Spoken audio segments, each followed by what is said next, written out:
কোটা সংস্কারের দাবিতে বিভিন্ন স্থানে বিক্ষোভ করছে শিক্ষার্থীরা। সড়ক ও রেলপথ অবরোধের কারণে ভোগান্তিতে সাধারণ মানুষ। সকাল 11টার দিকে ঢাকা আরিচা মহাসড়ক অবরোধ করে জাহাঙ্গীরনগর বিশ্ববিদ্যালয়ের ছাত্রছাত্রীরা তারা কোটা সংস্কারের দাবি জানাচ্ছেন। আন্দোলনে 2 লেনে গাড়ি চলাচল বন্ধ হয়ে গেছে, আটকা পড়েছে অসংখ্য যানবাহন।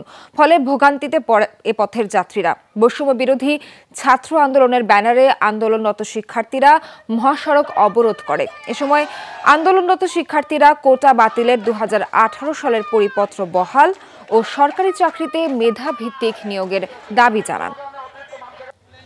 চতুর্থ দিনের মতো ঢাকা ময়মনসিংহ রেলপথ অবরোধ করে বাংলাদেশ কৃষি বিশ্ববিদ্যালয়ের শিক্ষার্থীরা। সকালে জব্বারের মোড় এলাকায় ঢাকা থেকে জামালপুরগামী তিস্তা এক্সপ্রেস ট্রেন আটকে রাখেন আন্দোলনকারীরা। এ সময় তারা কোটা বিরোধী বিভিন্ন স্লোগান দিয়ে বিক্ষোভ করেন। রাজশাহীতে সকাল থেকে খণ্ড খণ্ড মিছিল নিয়ে সিনেট ভবনের সামনে জড়ো হয় কোটা সংস্কার আন্দোলনকারীরা। পরে তারা রাজশাহী ঢাকা মহাসড়ক অবরোধ করে। বিকেলে আবারও বিক্ষোভ করেন তারা। দাবি আদায় না হওয়া পর্যন্ত আন্দোলনকারীরা অবরোধ চালিয়ে যাওয়ার ঘোষণা দিয়েছেন।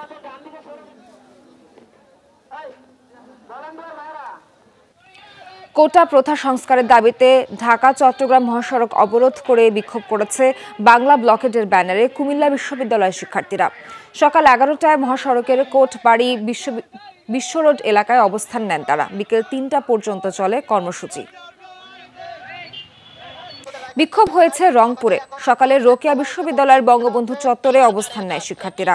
এরপর নগরীর মডার্ন মোড় অবরোধ করেন তারা। এতে অংশ নেয় বিশ্ববিদ্যালয় ও কলেজের শিক্ষার্থীরা। দুপুর পর্যন্ত চলে তাদের কর্মসূচি।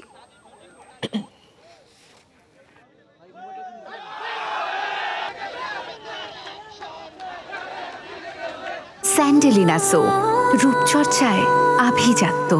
কোটা বিরোধী আন্দোলনের খবর জানাতে যুক্ত হবেন আমাদের সহকর্মীরা। শুরুতেই যাব খুলনায়, সেখানে আছেন আমাদের সহকর্মী প্রবীর বিশ্বাস। প্রবীর, আন্দোলন তো চলছেই, এখন কি অবস্থা মহাসড়কের এবং জনভোগান্তি কেমন দেখছেন, কি চিত্র দেখছেন আমাদেরকে সংক্ষেপে জানান। খানিকক্ষণ আগে থেকে শিক্ষার্থীরা, অর্থাৎ খুলনা বিশ্ববিদ্যালয়ের শিক্ষার্থীরা খুলনা ঢাকা মহাসড়কের আমরা যে জায়গাটিতে দাঁড়িয়ে রয়েছি এটি হচ্ছে সাঁচি বুনিয়া মোড়। এই মোড়ে তারা অবস্থান নিয়েছে এবং গতকালও তারা এই মোড়ে অবস্থান নিয়েছিল। এবং দেখতে পাচ্ছেন যে বেশ কিছু সংখ্যক শিক্ষার্থী তারা খুলনা বিশ্ববিদ্যালয় থেকে মিছিল সহকারে এসে এখানে অবস্থান নেয় এবং এর ফলে যে ভোগান্তি সেটি তো আর বলার অপেক্ষা রাখে না। প্রতিদিনই এমন ভোগান্তিতে পড়ছে জনগণ এবং রাস্তার যে 4টি পাশ রয়েছে চারপাশেই বিপুল সংখ্যক যানবাহন আটকা পড়েছে। তারপরেও পুলিশ কিছু যানবাহনকে দূরে আটকে রাখছে যে কোনো ধরনের সহিংসতা অথবা দুর্ঘটনা এড়ানোর জন্য। তবে মানুষের দুর্ভোগের অন্ত নেই। মানুষ রাস্তায় নেমে তার স্বাভাবিক সময়ের মধ্যে গন্তব্যে যাবে, কাজ সারবে, আবার ফিরবে। সেটি কিন্তু প্রতি সময়ই আমরা দেখেছি বিভিন্ন এই আন্দোলনের ফলে তারা বিড়ম্বনায় পড়েছে। আমরা যদি একটু কথা বলি, আন্দোলনরত যারা রয়েছে, কোর্ট তো 4 সপ্তাহের জন্য রায় স্থগিত করেছেন, তাহলে জনভোগান্তি রেখে আবার কেন রাস্তায় দাঁড়িয়েছেন? জি, আপনারা যেটি জানেন যে আমাদের আসলে দাবিটা শুরু থেকেই ছিল যে এক দফা, যেটি যে আমরা বলতে চাচ্ছিলাম যে সরকারি চাকরি সকল গ্রেডে কিন্তু আমরা কোটা নিরসন চাচ্ছি। তো আজকে যে মহামান্য হাইকোর্ট যে রায়টি দিয়েছে, আমরা রায়কে সম্মান করি, শ্রদ্ধা করি। কিন্তু হাইকোর্টে যে রায়টি হয়েছে সেটি আপনারা জানেন যে 9ম থেকে 13তম গ্রেডের। কিন্তু আমাদের দাবিটি শুরু থেকেই ছিল যে 9ম থেকে 20তম গ্রেডে। তো সেক্ষেত্রে যেহেতু একটা গ্যাপ থেকে গেছে, তো আমাদের এখন আন্দোলনটা হচ্ছে নির্বাহী বিভাগের কাছে। নির্বাহী বিভাগের কাছে আমাদের যে আবেদন সেটি হচ্ছে যে একটি যেন সুষ্ঠু। আপনাকে অনেক ধন্যবাদ। আমরা শুনছিলাম তাদের আবেদন একটাই, তাদের যে এক দফা দাবি সেটি হচ্ছে কোটা সংস্কার। সেই কোটা সংস্কারের যে দাবিটি সেটি আসলে পূর্ণ রায় পর্যন্ত তারা আন্দোলন চালিয়ে যাবে বলে আমাদেরকে জানিয়েছে। সোহার। প্রবীর, ধন্যবাদ আপনাকে খুলনার মহাসড়কের খবরাখবর জানানোর জন্য। এবার যেতে চাই সাভারে, সেখানে আছেন আমাদের সহকর্মী মাহফুজুর রহমান নিপু। নিপু, জানাবেন যে জাহাঙ্গীরনগর বিশ্ববিদ্যালয়ের শিক্ষার্থীরা কি এখনো সড়ক অবরোধ করে রেখেছে কিনা এবং সেক্ষেত্রে জনভোগান্তি কেমন দেখছেন?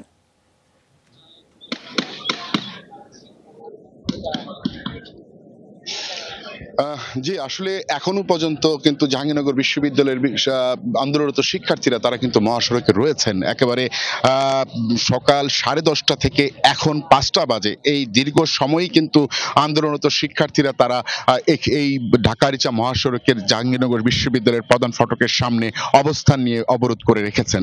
আপনি দেখতে পাচ্ছেন যে দুপাশে অর্থাৎ ঢাকা-আরিচা মহাসড়ক অত্যন্ত গুরুত্বপূর্ণ মহাসড়ক, এই সড়কটি প্রায় 7 ঘন্টা অবরোধ থাকলে যে পরিস্থিতি ঘটে ভয়াবহ তেমনটি কিন্তু ঘটেছে। অর্থাৎ যাত্রীদের দুর্ভোগ কিন্তু চরম আকারে পৌঁছেছে। যারা স্থানীয়ভাবে আশপাশে গন্তব্যে যাবেন তারা কিন্তু পায়ে হেঁটেই কিন্তু তারা তাদের গন্তব্যে ছুটে চলেছেন। কিন্তু সবচেয়ে বেশি বেকায়দায় পড়েছে যে সকল যাত্রীগুলো যাবেন দূর দূরান্তে, উত্তরবঙ্গ দক্ষিণবঙ্গে যারা যাবেন তারা কিন্তু সেই সকাল থেকে এখন পর্যন্ত অপেক্ষা করছেন।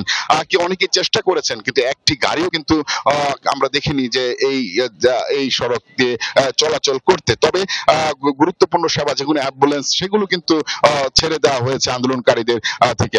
আর এছাড়া এখন থেকে আমরা দেখতে পাচ্ছি যে আন্দোলনরত শিক্ষার্থীরা তারা কিন্তু, আমরা কথা বলেছিলাম যে কখন নাগাদ এই আন্দোলন সমাপ্তি ঘটবে কিংবা কি হবে, তারা কিন্তু যেটা জানিয়েছেন যে তাদের যে গতকালকের পূর্ব ঘোষিত যে একটা ছিল সেটি হচ্ছে সকাল সন্ধ্যা, এই সকাল সন্ধ্যা অর্থাৎ সন্ধ্যা পর্যন্ত কিন্তু এই আন্দোলন তারা অব্যাহত রাখবে বলে আমাদেরকে জানিয়েছেন। নিপু, ধন্যবাদ আপনাকে। এবার আন্দোলনের খবর জানতে যাব বরিশালে, সেখানে আছেন আমাদের সহকর্মী কাউসার হোসেন। কাউসার, জানাবেন শিক্ষার্থীরা এখন কোন সড়কে কোথায় অবস্থান নিয়েছেন এবং দাবির বিষয়ে আসলে তারা কি বলছেন, এই আন্দোলন তারা কতদিন বা কতক্ষণ অব্যাহত রাখবেন এবং তাদের পরবর্তী কর্মসূচি সম্পর্কে তারা কি বলেছেন?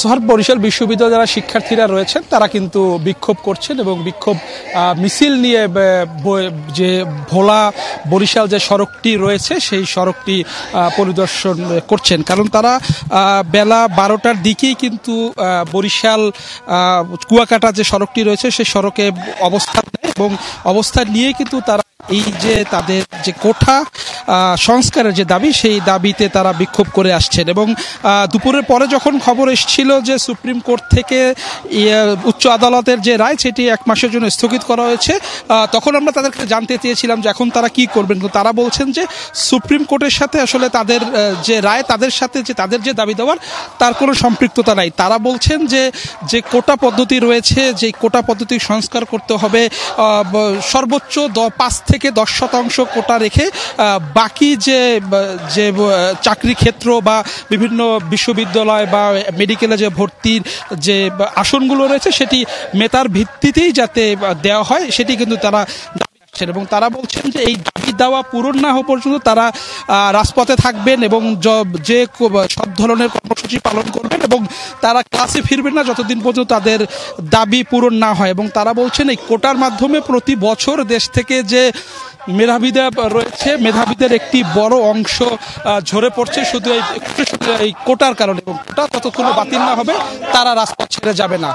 সোহার, কোটা বিরোধী আন্দোলনের খবর জানতে বরিশাল থেকে যুক্ত ছিলাম কাউসারের সাথে। কাউসার, ধন্যবাদ আপনাকে।